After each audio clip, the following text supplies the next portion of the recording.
India has begun a massive crackdown on terror financing. The Enforcement Directorate sources have told WION World is One that the Pakistani High Commission in New Delhi is involved in terror financing. The Enforcement Directorate has identified 13 individuals or entities who have been providing funds for terror groups. Their properties are being seized by the government. Now, one of the individuals has been identified as Zahoor Ahmed Shah Watali. He is presently lodged in the Tihar jail in New Delhi and is the major player for funneling terror finances in India. The ED has managed to gather incriminating evidence against Watali, which clearly shows that he's been receiving money from Hafiz Saeed, Sayyid Salahuddin, the ISI and the Pakistan High Commission in New Delhi. WION's principal diplomatic correspondent Siddhant Sibal joining me live on the broadcast from New Delhi for more on that story. Siddhant, this promises to rake up tensions afresh between India and Pakistan. How do you see this playing out in the current environment? Well, of course, Pakistan is expected to continue with its denial mode, clearly saying that it has no involvement. But now the Indian government is taking action, tough action against the people who are financing terror. And of course, I'm standing just in front of the Pakistani High Commission where the Pakistan National Day reception is going to take place. And they, of course, have invited the Hurriyat. Remember, the NIA has said that these 13 people are not only involved in supporting terror groups, but also funding Hurriyat and its anti-India propaganda. This is important development because we also know that even as we speak, there is a meeting going on, the Government of India meeting taking place on perhaps banning the Hurriyat also. But these are initial reports which are coming in. But talking about the terror financing reports which are coming, these are confirmed reports, and 13 people have been identified by the National Investigation Agency regarding their involvement in supporting terrorism. And of course, the Pakistani High Commission has also been reported to be involved in the entire financing of terrorism. Right, and that in itself is a huge claim, Siddhant. The fact that an entity such as Pakistan's High Commission could make its way onto a list such as this. How do you expect Pakistan to respond to this? Well, Pakistan to respond to the entire development will be a denial mode as it has been expected from Pakistan. We have seen developments in last few weeks, whether it's the issue of terrorism, whether it's the issue of supporting terror groups in Pakistan, or whether it's taking action on Masood Azhar, the chief of Jaish-e-Mohammed, the group behind the Pulwama terror attack which took place on 14th. Pakistan has only taken cosmetic measures, and of course New Delhi knows that Pakistan is only going to repeat what it has been repeating since the 26/11 attacks. It engaged in some sort of banning, and then of course we know that how the mastermind of 26/11, Hafiz Saeed, has been roaming around in Pakistan, and of course he tried to be part of the political process also last year in the Pakistani elections. Right. Stay with me, Siddhant. You brought up, of course, another important development as far as Pakistan's National Day goes. Let's take our viewers through that as well. The Indian High Commissioner to Pakistan, Ajay Bisaria, and other Indian diplomats will not attend Pakistan's National Day event in Islamabad. India has already decided to boycott that very same celebration in New Delhi. Here's the Indian Foreign Ministry spokesperson replying to a question from WION's Siddhant Sibal. We all know the Pakistan National Day is being celebrated today. There is a reception. Hurriyat has been invited. India is boycotting. But do you think that Pakistan doesn't plan to change its ways when it comes to inviting Hurriyat leaders? Because just a few months ago, the Pakistani foreign minister called Mir Wise, and then it's still continuing. I can confirm that India has decided not to send any representative to attend the Pakistan National Day. I understand the reception is taking place today. This decision was taken after the Pakistan High Commission decided to invite the Hurriyat representatives to the reception. You are aware about our reaction in the past, I think most recently in February, on this matter. I think we are very clear that any attempt by the Pakistani High Commission or by the Pakistani leadership to engage with the Hurriyat representatives will not be taken lightly. And this is what we have said in the past as well. This comes after Pakistan's High Commission invited leaders of the Hurriyat, a Kashmiri separatist group, to the event. Meanwhile, the Hurriyat has itself decided not to send any representative for the National Day celebrations. The decision comes in the wake of the Indian government's decision to arrest and detain Hurriyat leaders who attend the event. India has taken a strong stance against Pakistan's outreach to the Hurriyat. In January this year, India summoned Pakistan's High Commissioner Sohail Mahmood after Pakistan's Foreign Minister S.M. Qureshi spoke to the Hurriyat leader Mirwaiz Umar Farooq. Now, this development comes in the backdrop of the Pulwama terror attack on the 14th of February, the responsibility for which was claimed by Pakistan-based terror outfit Jaish-e-Mohammed. Pakistan's National Day on the 23rd of March is when the Muslim League passed the Lahore Resolution in 1940, calling for the formation of Pakistan. The country adopted its constitution on the same day. Let me go back to my colleague Siddhant Sibal, who continues to be with us from New Delhi. Siddhant, this is, of course, an unprecedented move. What does it say regarding India's intent towards Pakistan post-Pulwama?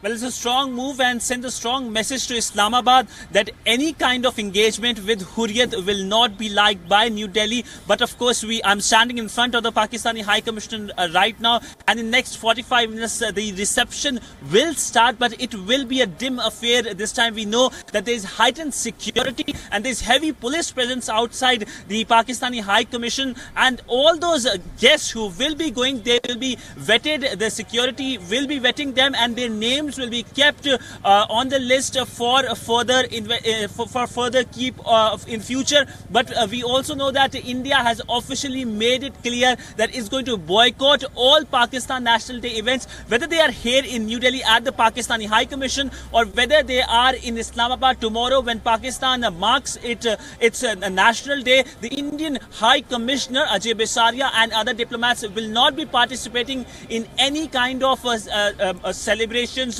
which will be taking place in Islamabad. Sends a message that when it comes to terrorism, India is willing and will take a strong action, whether it's militarily or whether it's diplomatically. And when it comes to these symbolic moves such as these celebrations, the Pakistani National Day celebration, India will not be sending a political representative, which of course is a big snub for Islamabad. All right, Siddhant, thanks very much. A strong move indeed. We leave it at that. Thanks for giving us that perspective from New Delhi. Let's turn our attention to another story. A minor who was held hostage by terrorists along with his uncle was killed during an encounter in Hajin in Jammu and Kashmir's Bandipora district. The police have confirmed that the child Atif Ahmed was killed by the terrorists. His uncle was rescued by security forces. His family had pleaded with the terrorists to leave them and not to hurt them.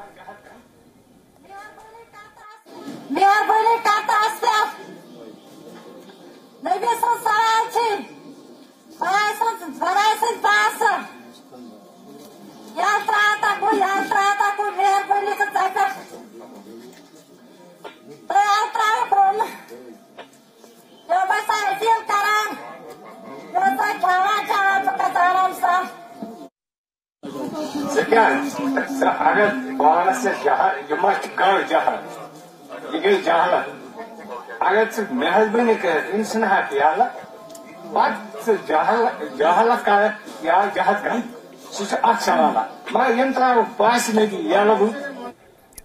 The Indian forces have eliminated Lashkar-e-Toiba commander Ali Bhai, who had killed the minor.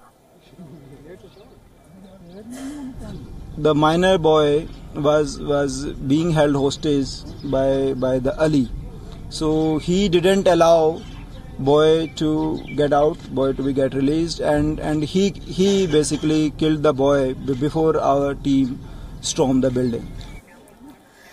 On to West Asia, the US President Donald Trump has announced that it's time to back Israeli sovereignty over the Golan Heights, making the US the first country to do so. Now, the Golan Heights is a plateau along the north of Israel's border with Syria that Israel seized in 1967. Trump's announcement marks a dramatic shift in US policy and might give a major boost to the Israeli Prime Minister Benjamin Netanyahu in the middle of his re-election campaign, which is mired in corruption allegations. The decision also comes days before Netanyahu's visit to Washington. Netanyahu himself, of course, welcomed the move by saying that Donald Trump has created history. President Trump has just made history. I called him. I thanked him on behalf of the people of Israel. He did it again. First, he recognized Jerusalem as Israel's capital and moved the U.S. embassy here. Then he pulled out of the disastrous Iran treaty and reimposed sanctions. But now he did something of equal historic importance. He recognized Israel's sovereignty over the Golan Heights. And he did so at a time when Iran is trying to use Syria as a platform to attack and destroy Israel. And the message that President Trump has given the world is that America stands by Israel. We're celebrating Purim when 2,500 years ago, other Persians, led by Haman, tried to destroy the Jewish people. They fell then.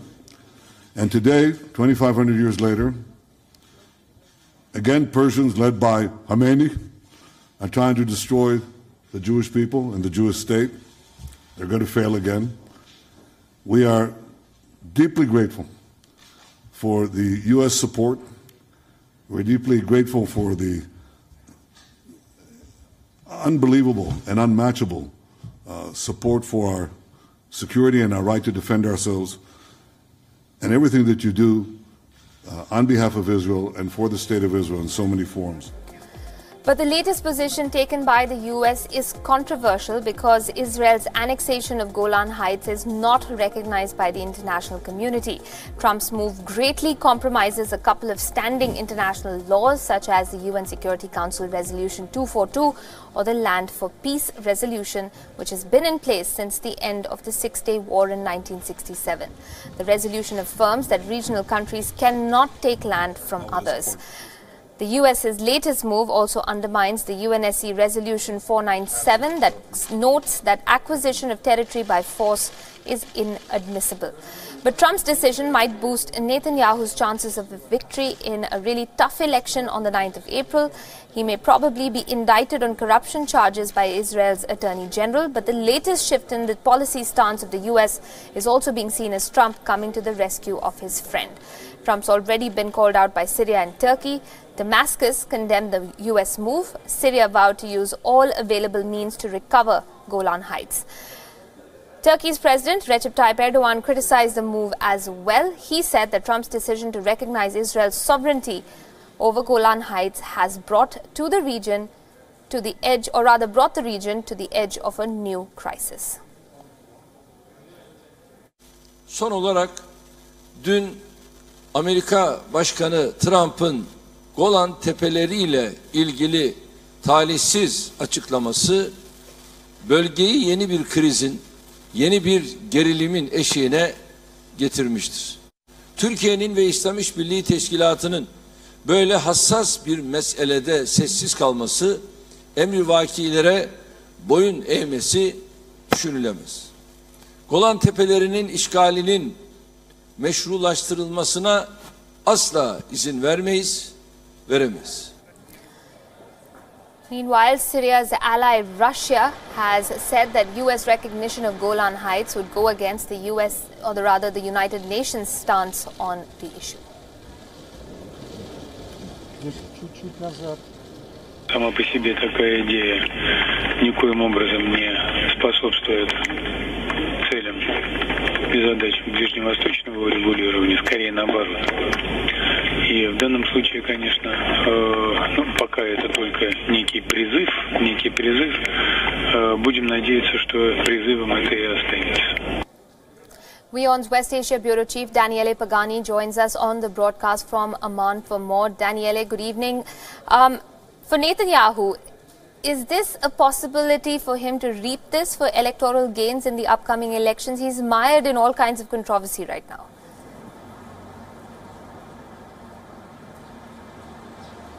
Good evening to you and to all our viewers. Yes, certainly Prime Minister Benjamin Netanyahu can use this latest move by President Donald Trump to his advantage during the election. Why so? Netanyahu, when he became Prime Minister of Israel in 2009, changed completely the communication paradigm on the Golan Heights. He was the one who actually took a very tough stance, saying that that was Israeli territory, period.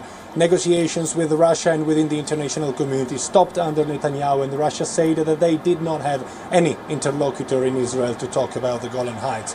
Furthermore, in 2017, precisely in February, at the White House, when Prime Minister Benjamin Netanyahu met with the recently elected President of the United States, Donald Trump, he personally advocated and requested Donald Trump to recognize Israeli sovereignty on the Golan Heights. So the Prime Minister of Israel can well present these as his very own success, which will of course help him to possibly win the elections. The sovereignty question on the Golan Heights is something that within Israel and in the hearts of many Israelis has a top position. All right, so it's an emotive issue, but can I ask you also, does this prove once again that the US under Trump is going to upset the apple cart with scant regard, really speaking, for international opinion, as was the case with the US choosing to move its embassy to Jerusalem? So if we put all facts into line, we can start with A, as you said, the United States moved its embassy to the contested city of Jerusalem, which is not internationally recognized as the capital city of Israel. Tel Aviv is. Second, the United Nations cut more than $300 million to the UNRWA, which is the UN agency taking care of the Palestinian refugees. Third, the United States recognized the Golan Heights. Fourth, the United States quit the United Nations Agency for Human Rights, citing bias against Israel, and the same happened with the UNESCO. So yes, we are witnessing perhaps one of the most pro-Israeli administration in Washington. Why so? Well, mostly because of Iran. President Donald Trump is spearheading the international coalition against the Iranian expansion all over West Asia. And of course, the pillar of this strategy is Israel. A strong anti-Iran Israel is what President Donald Trump and what Washington needs in order to counter militarily, diplomatically and politically the Iranian influence over the region. Right, and within the US as well, Daniele, I suppose any move that sort of appeases to Jewish sentiment within the United States is also an important factor for President Trump.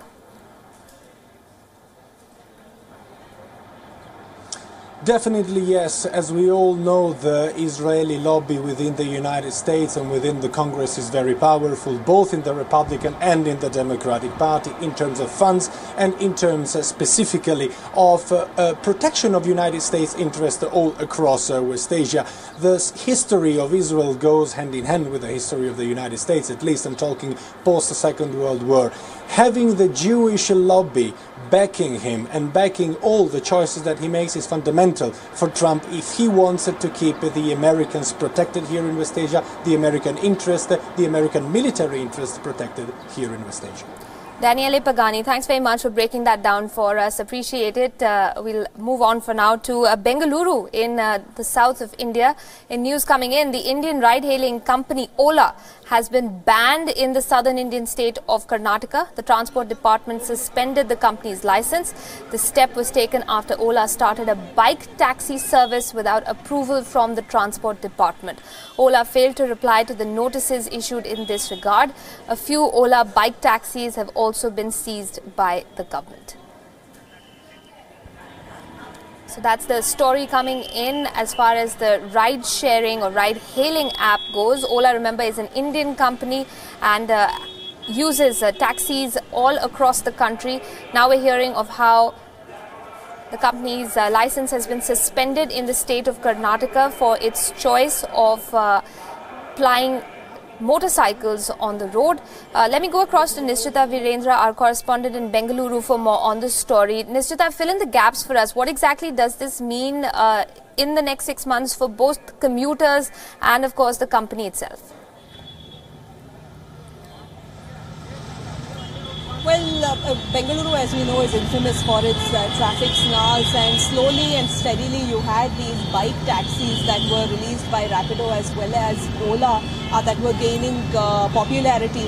But time and again in the last 1 year or so, we have seen the State Transport Department issuing multiple notices to Ola specifically because it's a bigger company than Rapido and had more visibility and also received more objections to its service.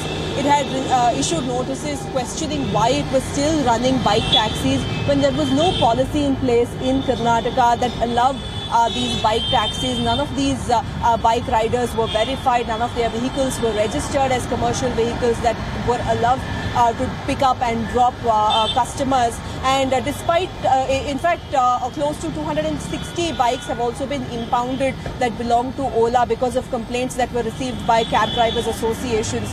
So now the Transport Department that has gone on to say that despite numerous notices, despite charge sheets being filed in court against Ola and Ola's response being unsatisfactory, which Ola has merely stated that it had started this project on a pilot basis. The company has not made any money out of these bike taxi services. It was merely implemented to understand the demand that exists in a city like Bengaluru for bike taxi services, and hence they should not be penalized for the same. But the Transport Department has gone ahead and has revoked the license that was given to Ola under aggregators rules of 2016 and has asked it to submit its license within 3 days of receiving the notice from the Transport Department. Right, and Nishita, this must be a big fillip for local taxis and competitions such as Uber. Absolutely. This means that the locally bred Ola takes a huge hit, even as it is struggling to compete against a company like Uber that is internationally funded, that has huge backing. Ola, as we know, has been a Bengaluru-based organization that started off in a small garage here in the city and has grown to be one of the biggest cab aggregators in the country. It has been attempting to experiment with its pricing, with its tariffs. It has also been experimenting. It was one of the first cab aggregators in the country to bring in autos as well.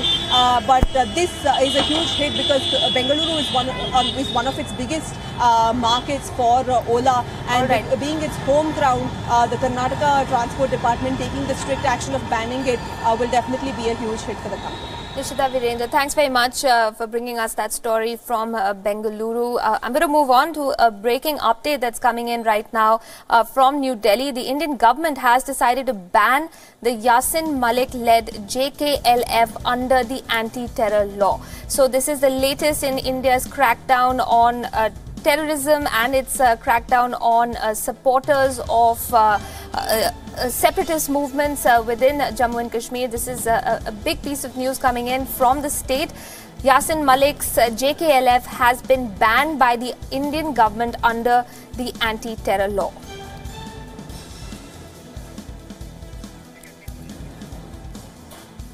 WION's correspondent Ishan Wani is joining me live on the broadcast for more on that story. Ishan, fill us in.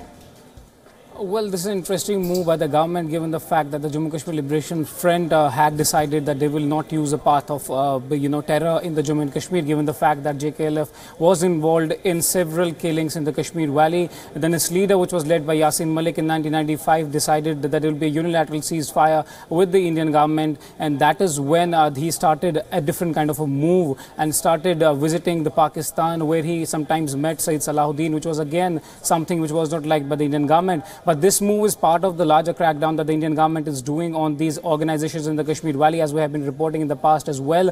And this has intensified since the Pulwama attack. Remember, Rajnath Singh, when he came to Kashmir, he gave a strong message saying that they will put an end to all those people who are there and supporting and backed by the Pakistan. So JKLF has its branches not only in Kashmir, but it has a branch in UK, it has a branch in POK, it has branches spread across the Kashmir Valley as well. So this is an interesting move at the time when the Yasin Malik is under the custody of the police when he has been shifted under PSA to the Jammu. There's a case that NIA had also raided his residence some time back, which was part of that larger, crackdown on the separatists in the Kashmir Valley. It's an interesting move also given the fact that the timing that the Pulwama attack, post-Pulwama attack, there have been several arrests of the separatist leadership in the Kashmir Valley. But this time they have gone after the Yasin Malik. Remember, this organization was banned in the 90s, but later on it was revoked. But this time again, the government is getting stronger and trying to punish all those who are somehow backed by the Pakistan. Right. Ishan, this is going to have a ripple effect in the valley as well.